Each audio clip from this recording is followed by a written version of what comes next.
Nigerian now, my people, it's your guide, Kunle, aka the Nigerian Englishman. It's your boy Kanebi, aka Mr. Go ball, go ball, go ball. And welcome to another episode of Round on the Ground. There's no better place to start than the North London derby. Arsenal came into that game off a result at Newcastle.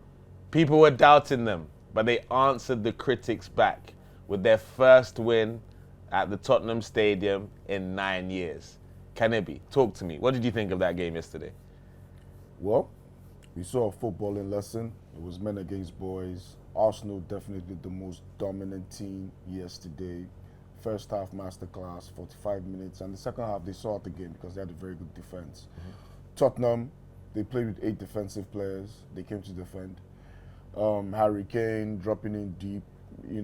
Son has not been the same player this season. And unfortunately for Spurs, they don't have a number 10 who can pass the ball through the middle. And Arsenal, at the end of the day, they were the superior footballing team. They played the better football going forward, even at the back. And they had the better goalkeeper. Yeah.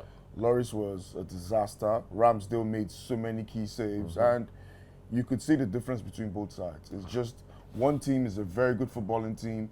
The other team is looking for his identity, and they have a very negative coach. And that's true. And other than Arsenal fans, I believe a lot of neutral fans were expecting Arsenal to maybe not lose the game yesterday, but to drop points. And I believe the game kind of panned out exactly as most Arsenal fans saw it, because Spurs tend to start slow, whereas Arsenal tend to start quickly. The difference between Arsenal and the previous teams where Spurs have been able to come back in that second half is you're not going to come back from 2-0 up against Arsenal. You can do it against Bournemouth, against maybe even Brighton. But Arsenal, do you not think the mentality of this team has evolved so much since last time around at White Hart Lane?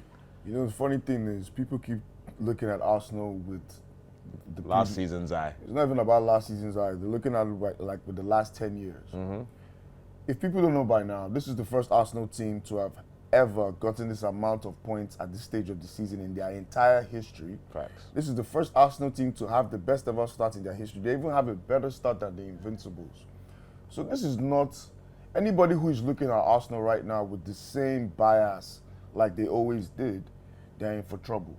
Because this is a new team, this is a new mentality, and these players are hungry and they want to show why they want to show why they're Arsenal players. They want to create their own history. And for me, kudos goes to the manager. Mikel Arteta has changed the game, literally. Facts. Because he has shown now that you need to be patient with your manager.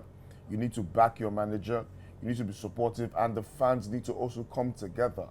And Arsenal should be a very good example to a lot of teams out there trying to find their identity or try to transition into be a very serious football inside. And from top to bottom, the club is a different club.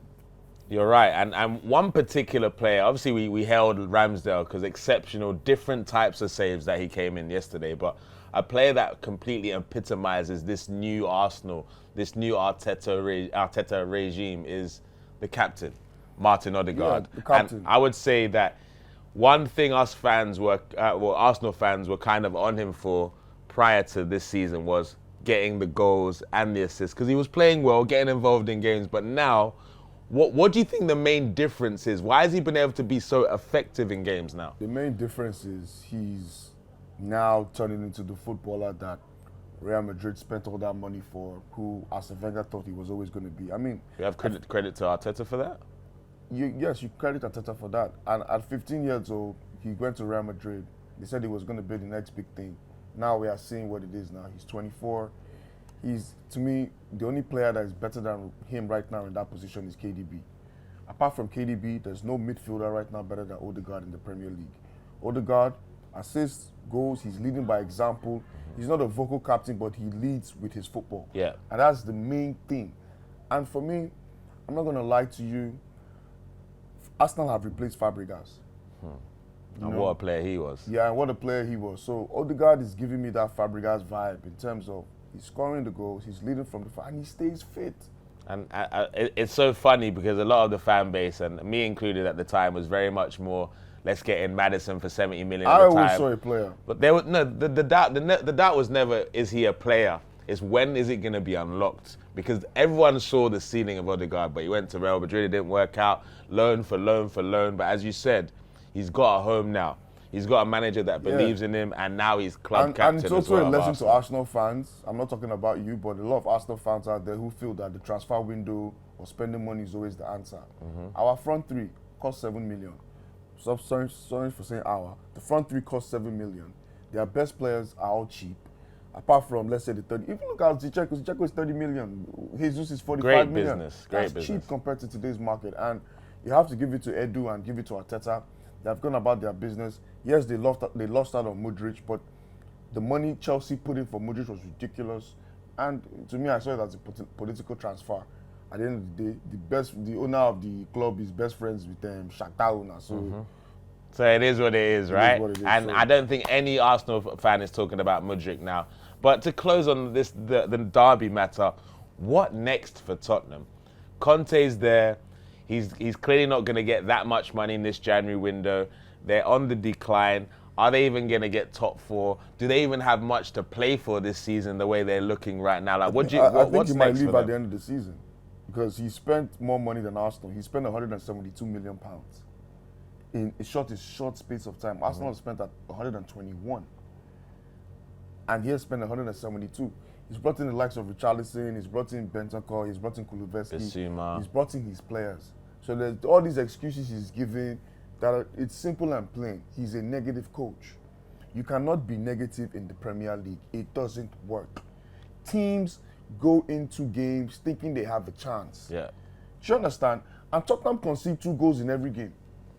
And considering that they play a back 8 and still concede 2 goals in each game, it's really ridiculous. killing them as a team. Harry Kane has to come in, create. I mean, come on, man.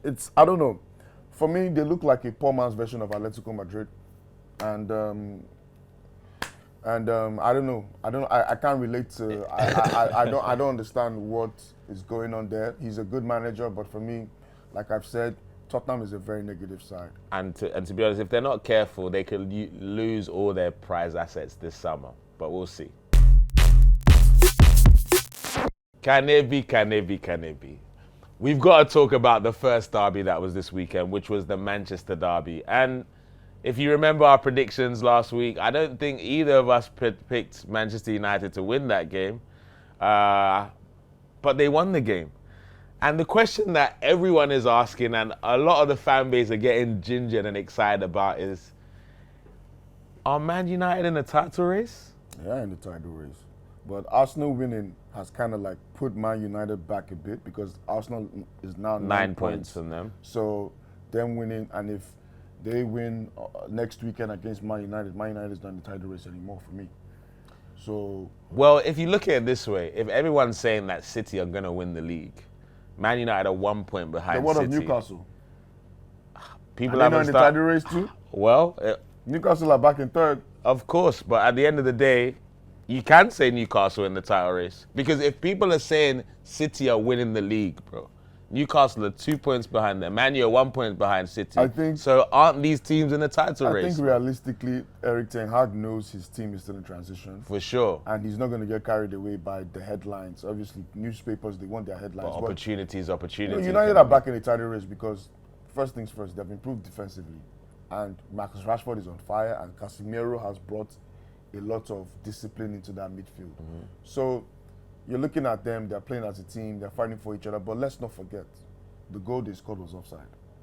I understand, but at the end of the day, it's points on the table. Yes, can it's they points be? on If you the look table. at their run, they've I can't points remember. on the table. Win. Yes, it's win. Yes, I agree. I'm not saying they're the most informed side in the league. Yeah. Even they're in better form than Arsenal because Arsenal have drawn. But you have to take a look at it. Like I always look at football like football is a very simple game. They were very lucky to beat Manchester City. The referees helped them. I'm not saying there's a scandal or anything, but we all know that was not a goal. They got away with it. Now, they have to go to Anfield.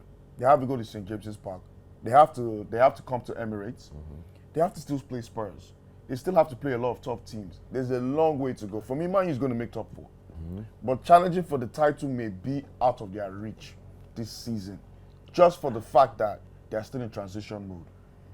I understand everything that you said, Kennedy, but the numbers don't lie at the end. You're right. Yes, they have to go to this place and that place and that place, but we're halfway through the season. They are 1 point behind the favourites to win the title. Newcastle too. Yeah, well, we're not talking about Newcastle. We're talking about but why Manchester can't United. You see, this is not fair. We can talk. We can. I'm not saying we could disregard Newcastle, but we're talking about Man U's matter now.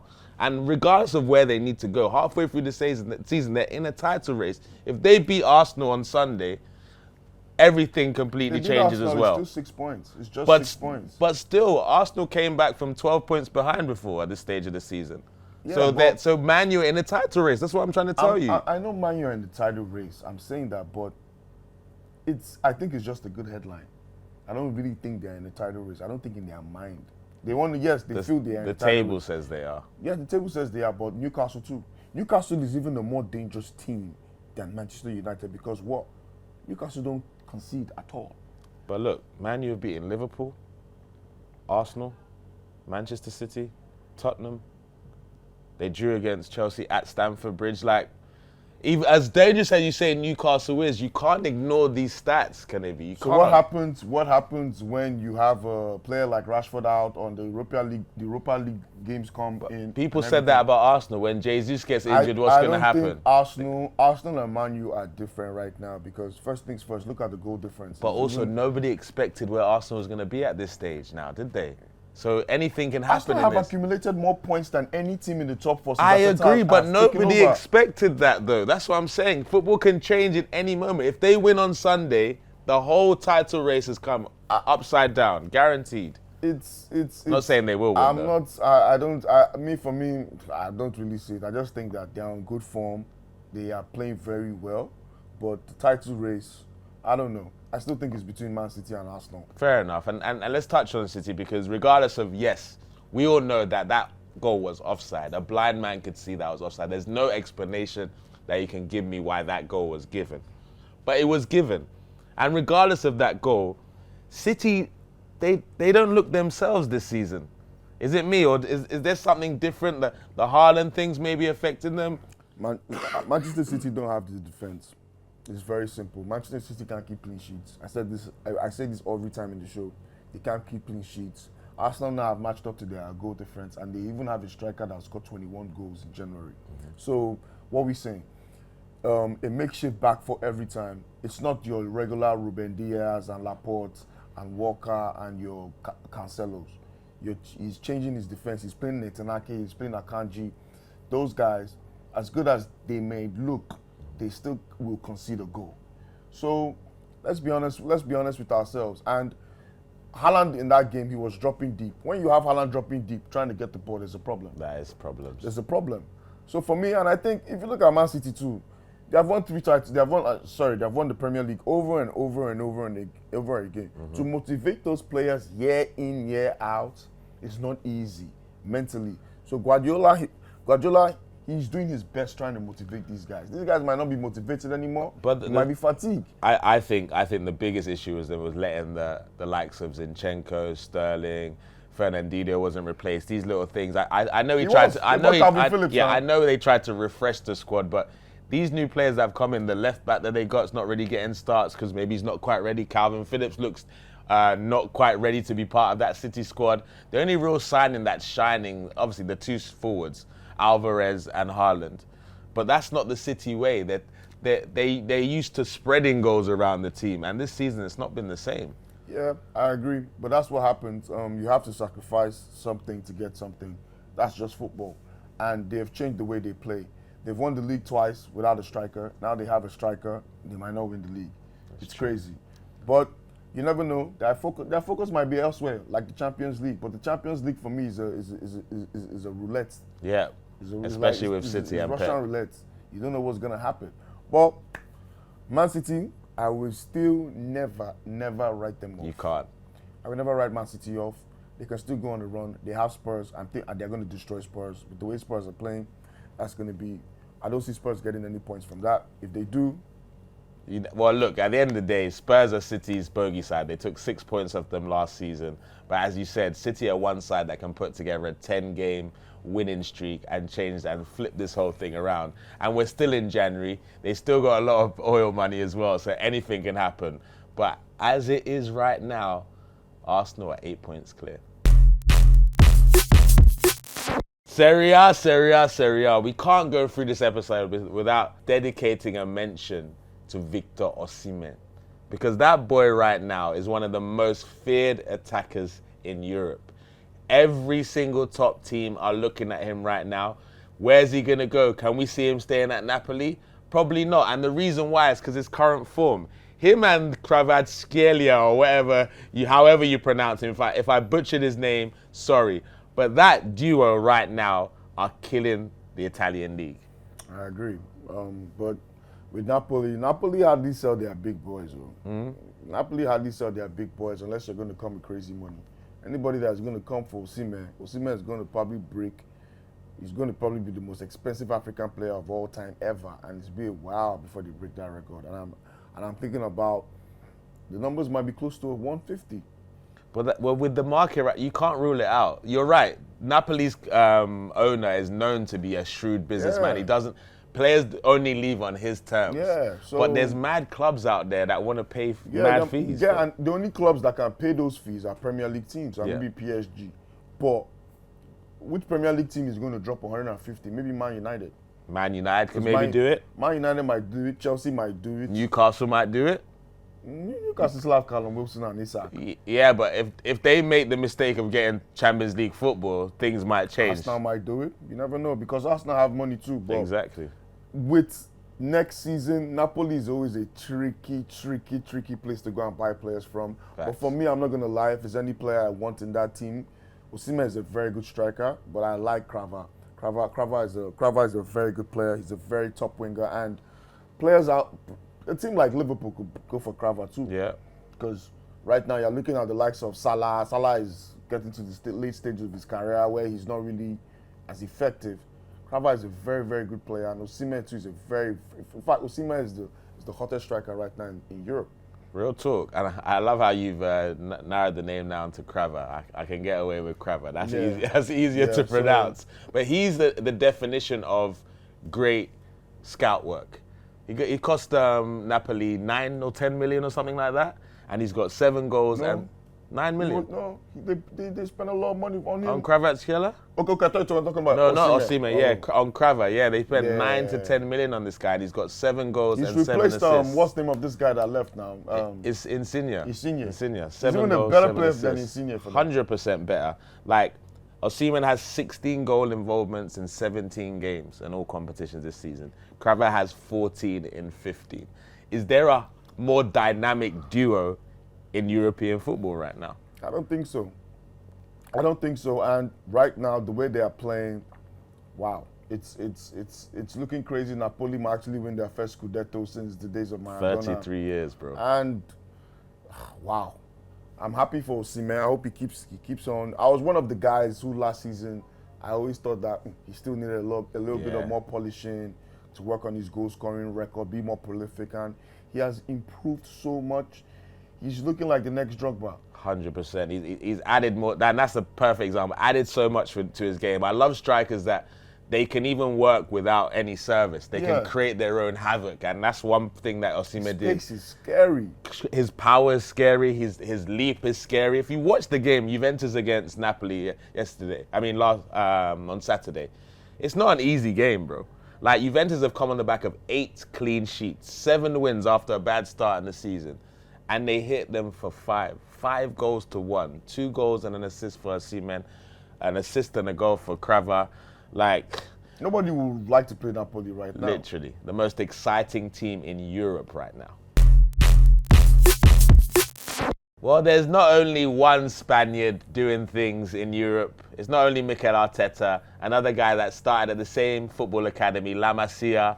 Xavi Hernandez has got his first trophy as Barcelona coach. And what a way to do it against the mighty rivals, Real Madrid. Did you get a chance to watch that game yesterday? Well, I don't think that game was shown on TV, but Barcelona is actually picking from at the right time, because since the turn of the year, Real Madrid, they have slumped a bit.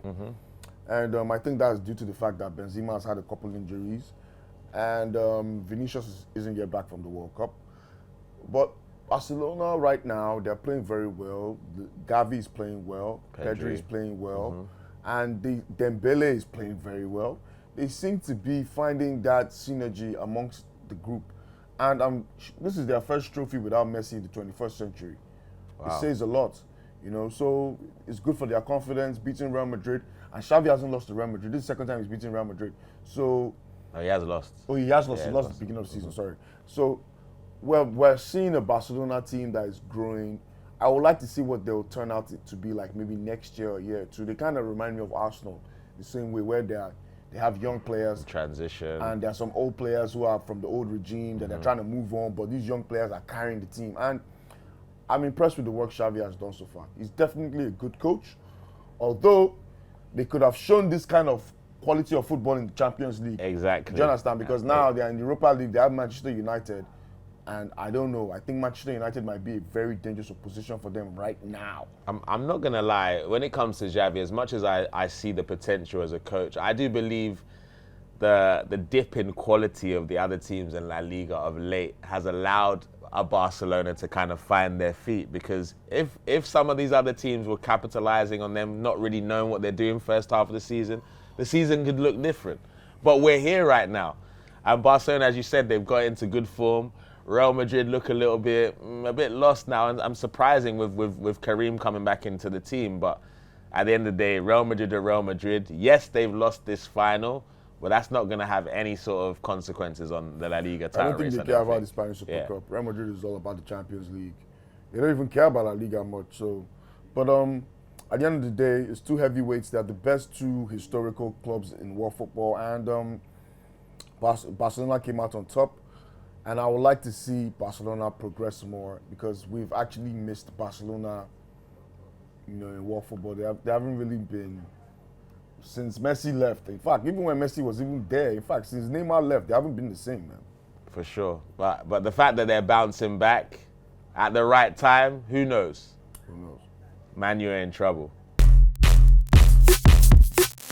Oh yeah, now there you have it, another episode of Round on the Ground, and it was a crazy weekend of football, derbies, classicos, all sorts.